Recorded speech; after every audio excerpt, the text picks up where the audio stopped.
Henry, your creative director, and I'm here speaking to Jason T. Gaffney, recent actor in the film The Perfect Wedding.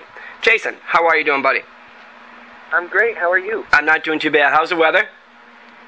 Oh, it's so nice out here. We had a cold snap in LA, and it's now back to its normal 70 and sunny kind of weather. Yeah, that seems to be going around everywhere. Texas, I spoke to someone in Texas, and they said it was cold, and here in Florida, it was 45 this morning. I swore it was going to snow. It was ridiculous. I know. Yeah, Well, a friend of mine in Texas had an ice storm right where he was. And really? They were like, we don't know how to do ice. We're Texas. Yeah, we're Texas. We ride horses. We don't do ice. Yeah. That's crazy. Well, you know, Jason, I've got to tell you, that film was wonderful. Wonderful. Oh, thank you so much. From start to really finish. glad you enjoyed it. I'm always happy when, you know, an LGBT-related film gets made and it comes out quite well. You know, it speaks volumes both, you know, for the community as a whole and just so much more. You know, it's great. It's just great. I can't even tell you how wonderful I think that is. But thank you. Yeah, you're welcome. And on another note, so I guess we're gonna go on into this. I didn't realize you also sing and dance. Yeah. I actually started at the age of 7 doing musical theater, and that was going to be my original path. I was going to do Broadway, and I went to school for it in New York at AMDA in New York. Mm-hmm. And after I graduated, what ended up happening was I kept getting hired in film, and I wasn't getting hired in theater, and so I was like, all right, let's go down the film path instead. And I've fallen in love with working on films, and it's just it shows. It shows. You did a good job. It shows. So now, when you danced, then what was it for a company? It was just dance, or was it dance and theater? No, it was mostly dancing for shows. My specialty is tap dance. Okay. And so basically, you know, like 42nd Street, No Nanette, like some of the older classic shows that you know I love dearly, and have great tap dance numbers, and so I've been lucky to do a couple of those. And I also got really lucky to work off-Broadway with some really amazing people who are great tap dancers in a play that featured tap dance. Really? It wasn't a musical, but it had dance in it. Huh. And that was called Looking for Billy Haynes. So that was really a great experience. So you ended up doing stuff you enjoyed, which is always great. That's always great. Yeah. You know, in the movie, I noticed it said your character said that he was partially deaf. Now, are you in fact partially deaf, or that was just for that role? No, I actually am hard of hearing. Okay. Both of my ears are at about 50, and which is, I consider it to have been a blessing, because in order to be able to hear, I really have to focus on what the other person was saying and doing. Mm-hmm. And so I've ended up being able to utilize my laser focus into acting, because acting is all about being in the moment. Right. And so if you're really in the moment and truly listening to what the other person has to say, you'll react genuinely. True. And so it turned out to be quite an asset to me. That's good. So did you learn that because of your partial deafness, your sign language? Yeah, I actually only started learning sign language a few years ago at the new school. Mm-hmm. So after AMDA, I finished that. I ended up going back to school to finish up my bachelor's, and they had sign language classes, and I was like, you know, I've always wanted to learn it, and I ended up falling in love with it, and so it was like, I want to learn another language. What's the language that would be fun for me? Hey, how about sign language? How about sign language? Yeah. It should be universal, actually. Maybe one day it may, which is kind of... I know. You know, I noticed in your bio, I believe, that it said that you did song interpretations through sign. I do. I have a bunch of them actually on YouTube. Oh, really? Okay. My biggest one is Pink's Fucking Perfect. That one has gotten the most views, and I consider it my crowning jewel of the songs. Mm-hmm. And my most favorite. My second favorite though is Domino by Jessie J. And these were just my finals that I would do for sign language class. Wonderful. Now, what is your YouTube channel? Is it... my YouTube channel is just Jason T. Gaffney. Okay, just Jason T. Gaffney. So our readers can take a look if they'd like to. On another note, totally on the other side here, I noticed in the film, this is maybe more, I don't know, we're just going to put it out there. How do you, in the film you kissed in front of people, both heterosexual, LGBT related, whatever the case might be. How do you feel about that? Do you find that odd when two men kiss in the public, a form of PDA, or were you comfortable? Actually, I'm really glad you brought this up, because me personally, I'm totally comfortable with it. However, when, for example, the final scene at the bus stop, when Eric and I, the actor who plays Paul, and I kissed, we were shooting outside in a town on Siesta Key in Sarasota, Florida, kind of in the heart of the little beach town there. And you're trying to get this romantic kiss to happen while being watched by 30 crew members and the village and a camera coming right at you. And exactly. I had a production assistant basically hold onto my shoulder so that they couldn't see it on the camera, but I could feel it. So he could push me in for the kiss and pull me back so I would pull Eric with me, so when the camera came doing the around us shot, it wouldn't hit us. They wouldn't run into us. Oh, goodness. And so it was really funny how, trying to capture that essence of love while doing the technicality of and in front of all those people. Yeah. I don't know if I could do it. Yeah, it was quite a challenge, but it was also seeing the final product. I was like, oh, thank goodness we got it, because the day of you're filming and you're thinking oh man, I don't know, the camera guy's coming in between my legs with the camera, and this guy's pushing me forward and backwards, and I have about 2 inches of moving room, well, you did it. You did it. I didn't realize all that was involved. But you don't, obviously you don't see it in the film, but that is something. I have to say that is something. So you co-wrote and produced The Perfect Wedding with your family, right? I did. Yeah. Now, how was that as a whole, Julie? How does your family feel about you? In general, took you in, of course they love you, I'm sure, but how was it all that working together? It actually ended up being quite a pleasure.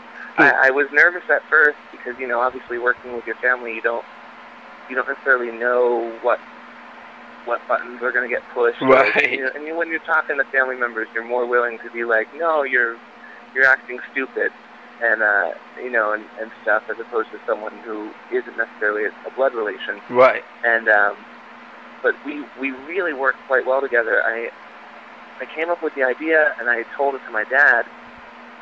He wrote probably the bulk of the bones of the script. Really? And then once everything was pretty put together, and that was after several drafts, he handed me the first draft, and I immediately said, no, you have to cut 90% of this, because it just isn't, this isn't the message of the film, this isn't the path we want to take. Really? And we actually, in the original script, it wasn't until about draft 6 or 7, I think, that Paul even came about, the character Paul.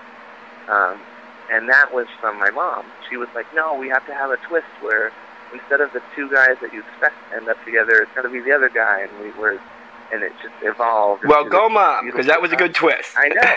Yeah. Really, it was. I mean, really, I can't say it enough, and of course I'm going to say it on the newspaper when we go ahead and feature this again and your interview, that it's a film, again, I just have to say, I really do love when LGBT films are done well. It's just because not enough of them are, Yeah. So we'll get to the other part in a minute, but it's great. I'm glad that your family stepped in. I'm glad that together you guys made a good film, great film, actually. Yeah, and that was what we wanted. I've been watching films, the LGBT films, for a while now, and I mean, one of the first ones I saw was Trick, and I loved that film. It was a good film. Yep. It's a great film, and I started watching more and more, and there were other ones where I was just like, it didn't hold up. Yeah. And it was just kind of like, here, let's throw some people in, let's get them completely naked because they can't act, or we can't write the script, or whatever. And they must think we're dumb, because we'll know. We'll know. Yeah. And that's the important part. You have to, because in LGBT films, usually there's not a mainstream actor, celebrity-filled star. There's usually someone up and coming like yourself, who's going to step in and do the part. And so to find someone to act well, it's probably the tough part. Yeah. In most of these films. Now, how did you guys find the character for Paul? Or Paul? Well, it was interesting. We originally, his older head shop had kind of read to us as the part of Roy. So we had him come in to audition for us, and we were searching everywhere for a Paul. And he walked in to read for the part of Roy, and I think he was reading the part of Gavin, which is who I played. Right. But we were auditioning Roy's together. By one would read Roy and one would read Gavin. Mm-hmm. So both were auditioning for Roy. And so he walked in, and he did it really well. And we were like, "Hey, can you hang outside for a second?" And I turned to my mom, and I was like, "Oh my God, I'm going to get fired from my own part because he did it better than me." And we were just joking, of course. But we immediately gave him the sides for Paul because he looked and was just the embodiment of him. Yeah. And we knew pretty much right then, and he came back in, of course, and read Paul, and we were just like, "Yeah, this is great." Yeah, you made a good choice there. We sent him the script and to read and had him come to the callbacks, and that's when my dad and Ed Gaffney, the other producer, co-producer, and Scott Gabriel, the director of the film, got to meet him. And in that moment, it was pretty much a universal agreement. You all did a good job. The point of Roy too. I think he played that well. It was a good character. It was just all really good characters. Yeah. The mom, the dad, your friend in there. Everyone was. It was good. I enjoyed it from start to finish. I had tears. I don't know what they were of, whether they're happy or they're joy, or I was sad because I wasn't getting married. I'm not sure what the reason why I was crying. I just know that I was. And I wanted to watch it with a dear friend of mine, but unfortunately I had to watch it alone. That's okay, because I enjoyed it just the same. I wanted to cuddle, but oh well, that wasn't going to happen, I guess. Well, you can always watch it again. I guess I may have to. I think I got to share this film with others, which I'm going to, but I think I might need to personally share it with someone. But I see also in your bio I was reading that you are going to start a web series. Yeah, I'm working on currently right now a web series that I've been writing. Now, is this something you can talk about, or is this in secret right now? No. It's still in the early phases. I have basically the script and the cast together. I'm working on just finishing out logistics of when we are able to film and trying to get my budget together. Mm-hmm. But it's basically called The Comedy Minute, and it's going to be kind of a hybrid of the Carol Burnett show and SNL. Really? Okay. Yeah, and because I love sketch comedy. I love sketches and I love Carol Burnett. The web series. Yeah. Carol Burnett. Oh my God, the best. Absolutely. Brilliant. So when do you think this is going to start? Well, I'm hoping to start filming sometime in early 2014. Okay. But with any sort of film process, it can be like, yes, this is our start date, and then you get started 2 months later because of something unforeseen, or a cast member books a bigger gig, or any sort of different variables. But the goal as of right now is that we're going to film in early 2014 and hopefully have it up by the end of 2014. Wonderful. Well, we're going to keep an eye out for it, and we're going to keep an eye out for you, and hopefully we're going to have you back again. And I want to tell my readers they must see The Perfect Wedding Guide. Guide. Where'd they get that from? The Perfect Wedding. Now that is, I watched it on Amazon. So where else is it seen? You can rent it or download it on iTunes. Okay. You can also go on Xbox Live, and then also you can go to either our website, theperfectweddingmovie.com, and you can either stream it or buy it digitally via there, or you can go to our distributor Wolf releasing site, wolfvideo.com. Okay. And there's different ways to find it. So it's many places, Yeah. Well, newspaper readers, you definitely need to see The Perfect Wedding. It's a winner at the Garden State Film Festival for Best Comedy, which I don't really think it was funny. I think it was more, just a good, not even, what's the word for it, I guess? Dramedy? A feel-good film, you know? I think saying it as a comedy is not, I don't want to give people the wrong idea. I didn't laugh, I smiled a lot. You know, heartwarming, and I felt for the characters, you know. So when I saw that, I was like, wow, comedy, well, okay, hey, an award's an award. Yeah, we were just an achievement's an achievement. We were like, all right, you know, team. Wonderful. Well, Jason, I had a great time talking to you. Fantastic chat. Thank you. I look forward to a lot of fun stuff from you. Stay warm in LA. We will have you in our December 22nd issue of thenewsgayper.com. And, of course, we'll be looking for you in your web series and to get you back with us again in 2014.